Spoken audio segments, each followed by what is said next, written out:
How's everything going, guys? Welcome to a brand new video here. I am ACA Guenter. Welcome to another reaction video. Today we're back with another episode from Rerez Just Bad Games. This is the second video of this series I have done since the reboot. I was originally going through them all, but as you guys are aware, I ended up deleting them. So I apologise for that. But I've decided, you know what, let's just pick a bunch of random episodes and I'll go through them. So today we're picking on this one here, which is Power Rangers Lightspeed Rescue for the N64. Okay? So, Lightspeed Rescue, that would have been what? I would have been 8 when that came out, so that would be roughly when I watched Power Rangers. I think my... I know you guys, you had Mighty Morphin Power Rangers, which was the first one. And then we had Turbo. I think Turbo was just before me. So Power Rangers, you would have been about 7 or 8. So I think my Power Rangers era, I think, would be either In Space or Lost Galaxy. That'd be my generations. Because I would have been 7, 8, and then I would have been 8, 9 when this came out. So Lightspeed Rescue's up there for me as well. For my generation's Power Rangers. That's it, people in their early 40s, they're more Mighty Morphin. If they're in their late 30s, early 40s. So, today we're going to do this video here of Power Rangers Lightspeed Rescue. Apologise if you can hear some background noise. Currently I have a fan on right now. It is actually quite warm when I'm recording this. It's quite humid in my room. So, I just thought, you know what, I'm going to just do this video, but I'm going to have a fan on. Literally, I've got no room on my desk. So the fan I'm using is the same fan you would attach to a pram, to a children's pram. It's a spare one, and do you know what? It's got some coolness to it. It's quite loud as well. Do you know, for a small, the fan's only about that big. And do you know what? It's got some force behind it. It's keeping me cool. So, shall we get on with the video, guys? So here we are, we've got a Power Rangers Lightspeed Rescue. Do check out tomorrow's video. Tomorrow's video, I'm starting a no commentary Let's Play on Starfield. I'm actually going to give Starfield a go. So, do check that out, guys, because I know some of you struggle with my voice, so that's why I'm doing some more no commentary Let's Plays. Then you guys don't have to put on my voice, because I've had a few people complain that I do talk a little bit too quick. So, should we get on with it? Let's get on with it. Also, do check out the last reaction video that I did. It was a Nostalgia Critics review on Cats and Dogs I did with Miss Zero, one of my mods from Twitch. So do check that video out. That was uploaded a couple of days ago. So also, because of the schedule change that I've made, you're actually going to get a third reaction video off me this week. It'll be on Saturday night. So you're getting 3 a week off me now. So let's get on with Lightspeed Rescue, guys. Let's go.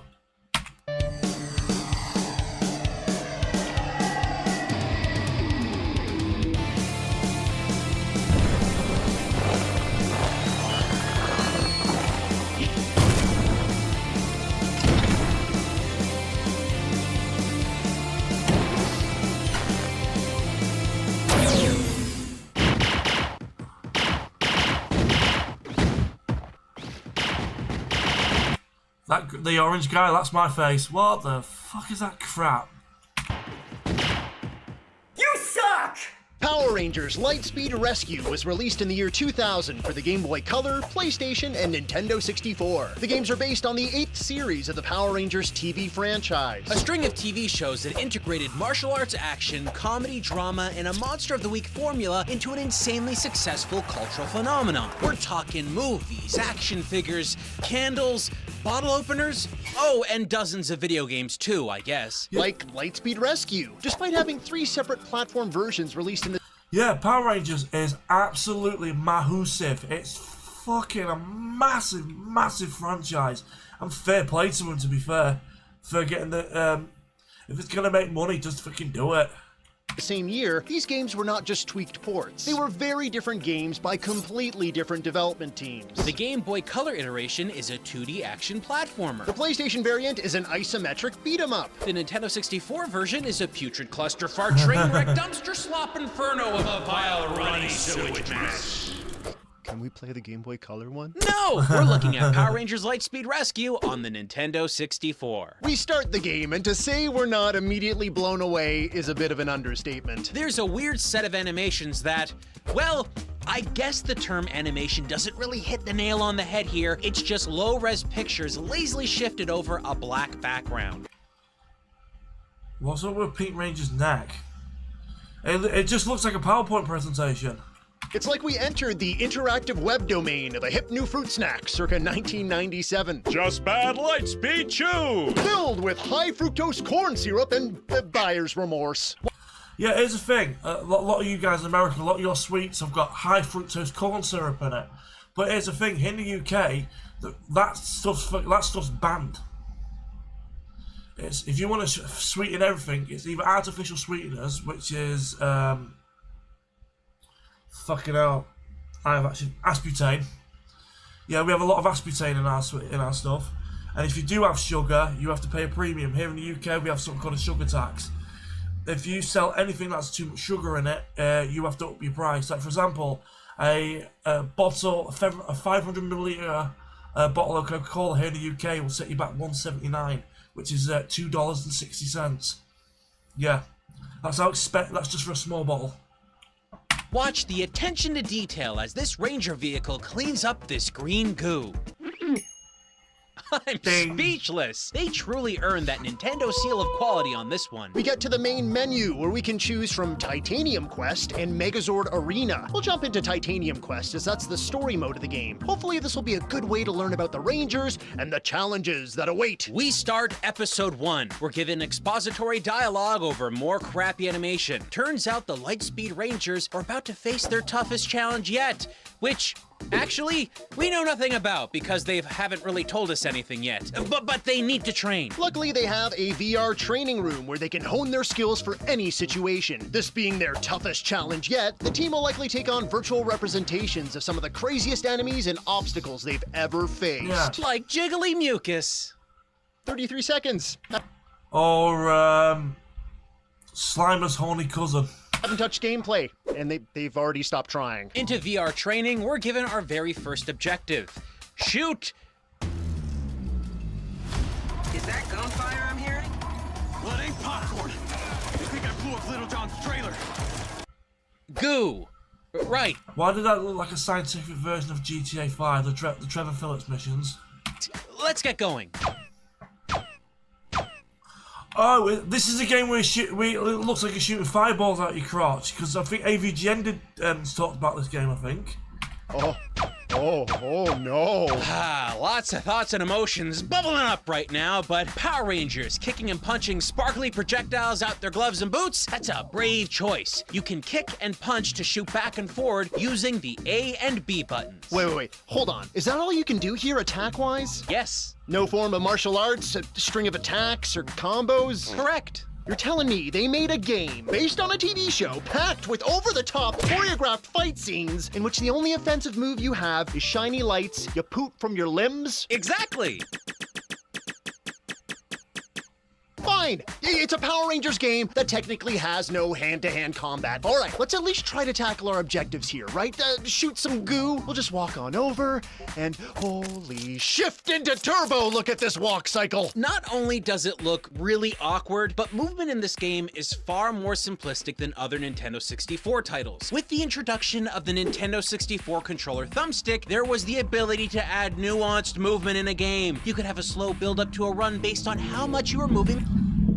A motorbike's just gone past my house.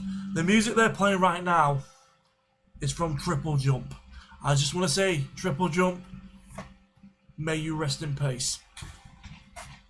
If you guys are not aware, Triple Jump, which is the gaming channel part of Cultaholic, announced 2.5 weeks ago that they're shutting operation, and they're doing like a couple of weeks worth of content left, and then they're shutting up. Basically, Peter and Ben have created their own channel by themselves called Worst Games Ever, and they're moving that forward. I think Ashton, the girl who's part of that group, I think she's getting laid off. I think. Don't know if she is. She might have her own channel, but yeah. So Peter and they're doing their own channel by themselves with no funding called Worst Games Ever. That's where that music's from. The stick, like in Mario 64, a game that came out 4 years before this. But here, you move the stick a little, even just a bit, and it's this immediate, awkward run. At this point, we might as well be using a D-pad to control our ranger. Which you can do, actually. This is one of the rare N64 games that gives you player control via D-pad. Combined with shooting forwards and backwards with A and B, and not having any other inputs for this stage, this means we can technically play this level with an original NES gamepad and have just as much functionality. Brilliant! We spend the rest of this level gracelessly sparkle-kicking goo all across this tiny map of poorly rendered city. And when we win, we get this. Way! Equal parts sad and hilarious. Now that this dumpster slop is done, on to the next virtual reality training mission, our first driving stage. How does driving feel? Awkward! You drive constantly in one direction and slightly adjust your movement up and down the screen. Again, we're lacking nuance here, and it sucks. What are we even supposed to be doing in this level? Let's see, looks like our objective is to put out vehicles that are on fire with our water cannon. But honestly, I'm having way more fun just doing this. When you do manage to follow your objective and douse the flamey vehicles, they seem to disintegrate cheerfully. It's like we're putting them out of their misery. Somebody help me! All right! So far, we've had sparkly hand-foot goo removal, ricocheting gravity-defying cars. What could possibly be next? How about some Megazord action? No way! No way. This game is very not good. So, we're now the Megazord, and we're fighting off a gigantic villain who we don't know. Oh, God, it's so bad. Oh, it's so bad. Yeah, I wonder what the Metacritic score is on this. I'm guessing it's got to be less than 30. No, less than 40. We'll have a look at the end of the episode. I will see. Have a guess before say anything. Let me know in the comments below. Do you think it's going to be higher than 40 or lower than 40? Yes, this is still all taking place in the VR room, or did you forget? Nothing we're doing is real, and we're still given no plot Happy Boy Cola. between levels. There are power-ups that drop from the sky, special moves, and basic attacks. None of these things make the fight worthwhile. The game enters a first-person mode where you struggle to aim your distance-based rocket attacks and do your very best to beat the big baddie. Both you and your towering foe have regenerating health. Yes! That, coupled with the fact that your enemies are weak and dumb as dirt on normal difficulty, means that you can literally put your controller down, leave the room, and the enemy will still not be able to kill you. So, the last few levels, it's safe to say that none of them have been even remotely fun. Not entirely true. Anyway, the levels we played so far, they've all been in some wacky VR training room. Surely, once we get out of VR, we're gonna be treated to better graphics, gameplay, and awesome real-world Power Rangers scenarios. Right on. So, our first level out of virtual reality is... More of the same. It's just that first goo level, except now you're clearing trees from a path with your sparkly punches and kicks. Oh, look, a sign. Looks like we're near city. Apparently, the reason we're clearing this road is because a giant tornado water monster is attacking. We know this because we witnessed a cutscene that provided us with just the most bare-bones plot imaginable. And then we have to go into the subway. Our objectives? Shoot! Silly heads. Rescue! Commander Keen and... That did look like Commander Keen, doesn't it? Rock. In this HelloFresh is not bad. stage, we found out that the enemy AI could have used a little more work. We also found my favorite flavor of generic off-brand soda, 7-Oop. Okay, that's funny. 7-Oop. We rescue civilians that are just hanging around, waving their arms near the subway tracks, and then we rescue a rock. Yay! And we're off and rolling back on the road in another driving sequence, but we're not in VR. Does that mean they're simply reusing assets again and again and hoping that we didn't notice? Whoa. Calm down, buddy. Surely here in the real world, colliding with other vehicles has repercussions. they still just kind of bounce away, don't they? That's funny. You'll have to play this same driving stage multiple times throughout a single playthrough with just minor changes. Maybe you'll need to put out some fires, clean things up, rescue curiously large citizens, or simply just drive for 4 minutes without dying. Actually, there's a great strategy we found for beating the timed vehicle section. Yeah, just don't move.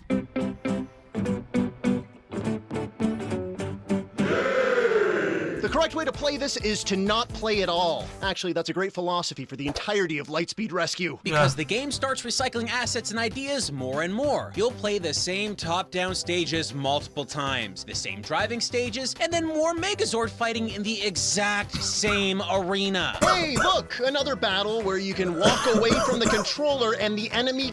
Sorry guys, I've had a bit of a cough last few days. I think it's because the weather's getting warm. I'm starting to get a touch of hay fever, I think. Can't win. Awesome quality game right there. To be fair, there was one super brief moment where we got excited about a different gameplay sequence. A fully 3D third-person vehicle flight section. And then we played it. You fly around the city saving, get this, the Power Rangers after they were tossed into different parts of the city. They are the Lightspeed Rescue Force. We are rescuing them. This team is supposed to be the group rescuing everyone else. Why do the rescuers need rescuing? Why does the Yellow Ranger have a much deeper voice when we pick her up? All right!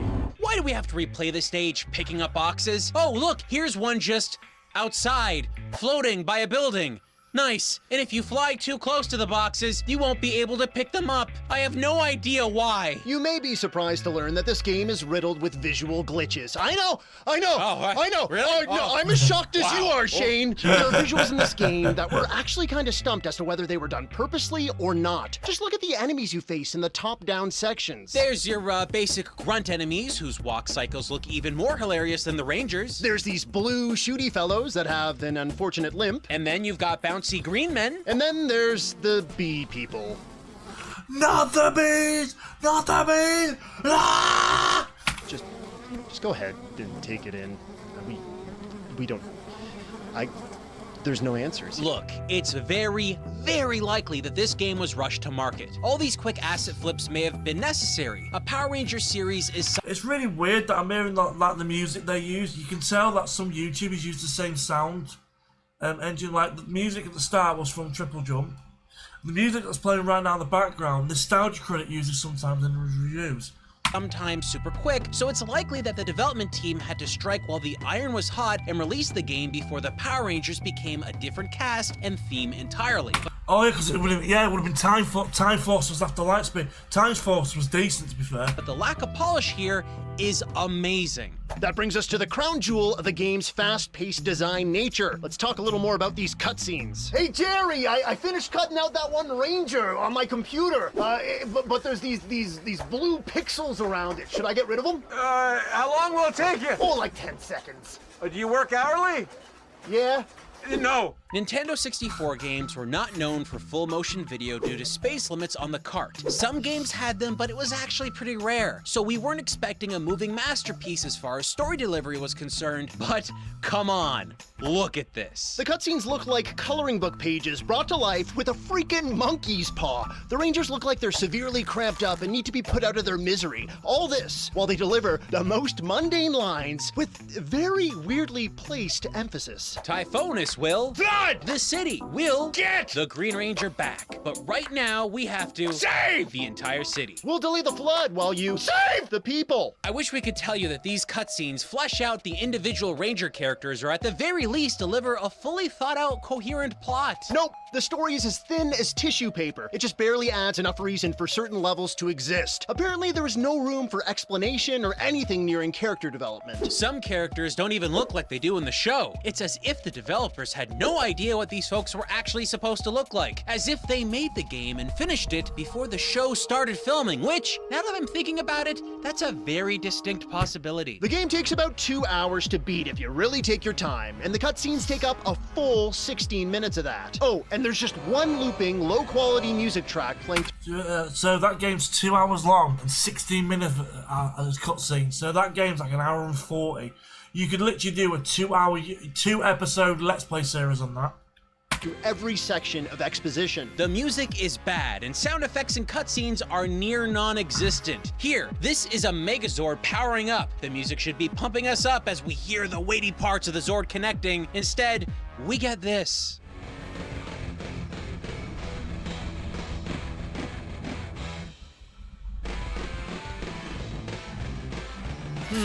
We can probably do better than that. Let's give it a shot. What are you talking about? We don't know the theme song to the show. What do you mean? Everyone knows the Power Rangers theme song. This is Lightspeed Rescue. Follow my lead. Okay. Da-na-na-na-na-na, da-na-na-na-na-na, da-na-na-na-na-na. Go, go, Rangers. Well, that right here is about the best you're gonna get out of Power Rangers Lightspeed Rescue. Boring gameplay, repeated assets, a story that is barely delivered with terrible, terrible cutscenes. Sure, the Power Rangers franchise has been around a while and had its fair share of decent video games. Yeah, this video was released 5 years ago, and guess what? It's still being made. It's ridiculous. Tie-ins, but Power Rangers Lightspeed Rescue? It's just bad. Yeah.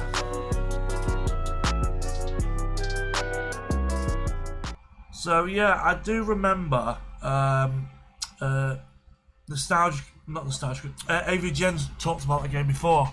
I'm sure he has. I think it was on like a wish list video. Oh no, it was on the Power Rangers video. Tiger Electronics Wish What's Game Nerd. Yeah, do you know what? I've not seen his newest one yet. As of me recording this, his newest one is video game commercials, AVGN. I've not seen that one yet. Because I don't react to AVGN videos anymore, because it's like, as soon as you do an AVGN video, right away, copyright claim, boom. Straight away, bang. So yeah, I'm kind of glad that I've done another Rerez video. If I do decide to go back and redo them all, I might just do like random ones at first, and maybe down the line I might do the older ones again and then have someone with me to do it, so at least you have a different reaction from somebody else. So hope you guys enjoyed this video from Rerez Just Bad Games. Hope you guys have enjoyed it.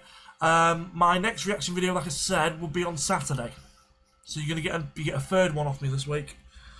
Probably be a nostalgia critic, I don't know yet. Depends what I fancy watching when I've uploaded this. So, have a good night, guys. Look after yourself. Do check out tomorrow's episode of Starfield. And I'll see you guys Saturday night, 8 o'clock, for another reaction video. Peace out. Love you all. Bye-bye. Growing up British